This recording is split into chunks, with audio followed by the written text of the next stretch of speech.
Vita Vea is what the NFL world is talking about right now, and it's what we're talking about here on Colts Talk, presented by Prize Picks. I believe Indianapolis will be one of the teams that offers, asks, pokes around, however you want to put it, a Vita Vea trade as the two-time Pro Bowler and Tampa Bay Buccaneer is interested in moving on from Tampa after contract extension talks have broken down. As I said, this is a two-time Pro Bowler, a definite, stable and very good defensive tackle in the world of the NFL. I think a lot of teams are going to have interest in Vita Vea. And again, he's looking for a little bit more money, an extension on a few more years. The former top 15 overall pick in the 2018 NFL draft has seen 2 Pro Bowls. He's a Super Bowl champion. He's not getting what he wants from Tampa Bay in these extension talks. As early as Monday, he said he had fingers crossed that things were going to get done, and yet a few days later, we get a trade request. Let's get into what the Colts' involvement is here, should be, what they're looking at in a trade. But first, a reminder that training camp is underway. The veterans are reporting today. We got all the injury news for you guys yesterday. We'll get into a little bit more injury news today. But if you want to be in the know and know it all with the Indianapolis Colts during training camp, be sure to hit that sub button here on Colts Talk. So, big thing for Vita Vea for me is dude's been playing football lately. He's played a lot of games over the past few years, especially the past 2 years. He's been extremely stable. He's been out there making a difference, getting after the quarterback, which you really, really like. And that's going to be important for the Colts in the future, something you like there. And he is highly respected around the league, not just for the Pro Bowls, but for what he's brought to that Tampa defense, which, again, you look back to that Super Bowl team, was a very good defense and has stayed pretty stable over the past few years. Where did I get the idea for Colts Vita Vea? McAfee. Yeah, that's right. I'm not going to do a McAfee impression, I promise here. I think you can read what's said here and kind of picture it in McAfee's voice. Teams are going to want Vita Vea. Yeah, he's huge. He's strong. He's athletic and fast. And maybe a perfect Indianapolis Colt. Pat said it, not me. Perfect Indianapolis Colt in this situation. And a reminder, at this point in time, Indy has a ton of cap space. They are top 10 in the league with available cap space.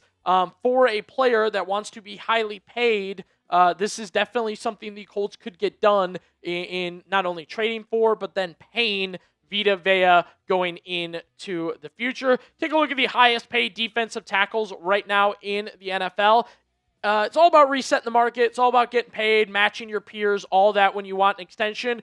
For me, Vita Vea would land in the Dexter Lawrence territory, who, by the way, just got traded. We'll get into that more in just a second. It would probably be around $25 to $28 million a year for 3 or 4 years, probably what Vita Vea is looking for. I will say, entering his 30s, that may play a part in a 2-year possibly deal for Vita Vea. However, with 8-9 years in the league, I think he's established enough. And by the way, the defensive tackle position in general usually stays solid with age because you have that old man strength in the NFL. The Colts should take a serious look at Vita Vea here, depending on the asking price. You'll have to see if it fetches as much as Dexter Lawrence, which was a top 10 pick. But Indy's got the cap space to make it happen. That's the biggest deal here. A lot of these teams, especially at this point in training camp, they don't have the salary cap space to try and make a move like this going after Vita Vea. I think the Colts absolutely could try and make that move and are positioned to make that move. As I've kind of been alluding to, there's a lot of details that go into this. Recent trades, stats, money, we showed you a little bit there, and I think there's more to break down on why the Colts should get involved here, what they can do to get involved here, and just overall what a trade for Vita Vea could look like if Indy gets involved. Today's show is presented by Prize Picks, America's #1 sports picks app. That's one of the reasons we love Prize Picks. One of the other reasons we love Prize Picks, Taco Tuesday. Yeah, that's right. Every Tuesday throughout the day, Prize Picks releases multiple discounted player projections. They're called tacos. They're marked with a taco icon. They're pretty easy to find. They're on the app, and you can include these discounted picks in any lineup alongside your favorite selection. So be sure to take advantage of Taco Tuesday. And, of course, we want to feature a lineup on today's show. This is season long, So if you're making lineups, you don't have to do one day, you don't have to do one weekend, one game. You can go season long. Some of these quarterbacks facing the Colts in the upcoming season, we're going more on passing yards for Joe Burrow, passing touchdowns for Dak Prescott, passing touchdowns for Tyler Shuck, and passing touchdowns for Cam Ward. Pick the player, pick the stat, more or less simple to do on Prize Picks. Plus, right now, Prize Picks has a new user offer. You play your first $5 and you'll get $150 in lineups if you win. Just use code HMA when you sign up. That's right, Prize Picks just switched up their offer, so there's no better time to join. Lock in and win that first $5 lineup with code HMA at sign up, and you'll get $150 in bonus lineups if you win your first lineup, because on Prize Picks, it's good to be right. So, of note, Benjamin Solak of ESPN. There are two players with at least 50 and 60 pressures from the nose tackle spot over the last 3 seasons combined. One of them just got dealt for the 10th overall pick. That is Dexter Lawrence. The other just requested a trade, obviously Vita Vea. So, I want you to keep this stat in mind. There are only two players with at least 50 and 60 pressures from the nose tackle spot over the last 3 seasons combined. Nose tackles not always credited or known as getting after the quarterback, right? Pressures and pressure rate and those kind of things at the defensive tackle position. As we talked about, right? The most recent trade here, you've got Dexter Lawrence going to the Cincinnati Bengals for the 10th overall pick. Now, this was very close to the NFL draft. That plays a part in the trade that happened here. But Dexter was in a similar situation. He'd been pretty consistent. He had a tough 2025. They had a good 2025. But Dexter wanted to get paid. The Giants weren't really interested in meaning that. And thus, a trade got done sending Dexter Lawrence to Cincinnati. Now, the important thing for the Indianapolis Colts when they consider trading for Vita Vea, they don't have a first-rounder to trade. They're not going to have one in the upcoming draft, and then I don't think in the future they want to go 3, 4, however many straight drafts or whatever draft they choose without a first-round pick. But I believe they have assets to trade, names people will be interested in, moves they can make to get a deal like a Vita Vea trade done in general, which I'm very excited to kind of think about, right? Draw up trades. It's always fun to do. I know it's tougher in the NFL, but I still think it's something notable in general. I do have to ask, though, before we get deeper into the trade for Vita Vea conversation, should the Colts trade for Vita Vea? Do they need him? Do you want him? Type T for trade, P for pass here on Colts Talk. Let us know what you think down below. DeForest Bucker. This is the first name I want to mention here with the Indianapolis Colts, and we actually recently got good health news from DeForest Bucker. He passed his physical. He is cleared. He looks to be good to go for training camp. I think they'll probably take it easy on him after the neck surgery. But again, Buckner in the final year of his contract looks like he's going to be involved in training camp. That's a good look for if he's staying on the Colts. Great. If you want him as a trade piece to trade for Vita Vea, yeah, after the neck surgery, finally healthy, finally looking good. And at this point in time, probably a good chance for the Colts to kind of move on from this, right? No more, is he going to play? When's he going to play? Neck surgery, final year of contract. You can get off all those sort of things if he's offered up or included in a Vita Vea trade. Then you've got Grover Stewart. Vita actually plays more Grover's spot, so I think that's notable here. And I know Grover, a lot of people are a fan of his in general in Indianapolis. Same deal. Final year of his contract.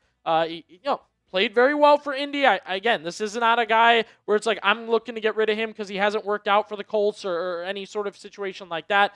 Just noting, like, hey, your assets probably are stable defensive tackles, that the Colts could say, hey, you may lose Vita Vea, but you're not just done after that at the defensive tackle position. You can offer defensive tackles to replace Vea to the Buccaneers in this scenario. And look, you may say to yourself, maybe Vea and Buckner are similar, or Stewart does this compared to Vea, or, compare them stat-wise and what they do and how they operate. But for me, the big thing would be, it seems like Stewart and Buckner, their time may be soon ending in Indianapolis. With Vea, you would bring him in, extend him, and have a pretty stable force at the defensive tackle position that is well known around the league. That leads me to wonder, Would either Buckner or Grover and a third or fourth rounder get this deal done, bring Vita Vea to Indy, plus an extension in general? I checked our Bucs channel. The host, Reed, said he'd be perfectly happy with a third-round pick.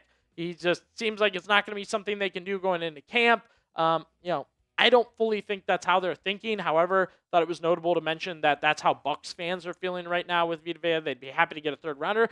Third-rounder and Grover? You swap for Vita Vea, you got Buckner, Grover, and or other way around, Buckner for Vea. Then you got Vita and Grover Stewart as your 1-2 on that defensive line, defensive tackle, nose tackle position. I think all can be moved around, switched around a little bit if needed. My question for you would be, what would you trade for Vita Vea? Do you want Buckner, Stewart off the table? Would you involve them? Third-round pick, fourth-round pick? Other names in the mix. What would you trade for Vita Vea? Name your price, what you would be willing to give up to get the two-time Pro Bowler on the Colts. I want to go back to that Solak stat, right? The amount of pressures that Vea has been a part of in the past few years. It's just him and Dexter Lawrence racking them up over the past 3 years. That's incredibly valuable at the defensive tackle positions. Very special to have, especially with Indy notably struggling with pressure rates, pass rush rates, getting after the quarterback. They've not been good with that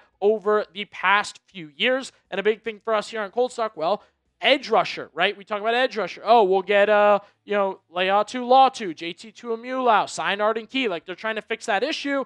Maybe an end around or a different scenario to fix that problem would be bring in Vita Vea at the defensive tackle position to give you a little bit of help instead of still focusing on edge rusher, adding an edge rusher, which we've talked about the Colts could or should still potentially do here on the show. Instead, maybe they go Vea at defensive tackle. I do want to note we're getting early reports as well in this trade scenario that there is interest from Vea to go to California. You got the Rams there, you got the Raiders there. Teams are involved there as well. How serious that is, I know, Dexter Lawrence is a great comparison in all this because Dexter Lawrence was interested in big-name teams and this and that and the other, ends up on the Cincinnati Bengals, right? That's what happened there. We'll keep you up to date on that and anything happening with the Indianapolis Colts as they get into training camp, as trade rumors begin, as more happens with Indy heading into the 2026 season. Be sure to subscribe to Colts Talk.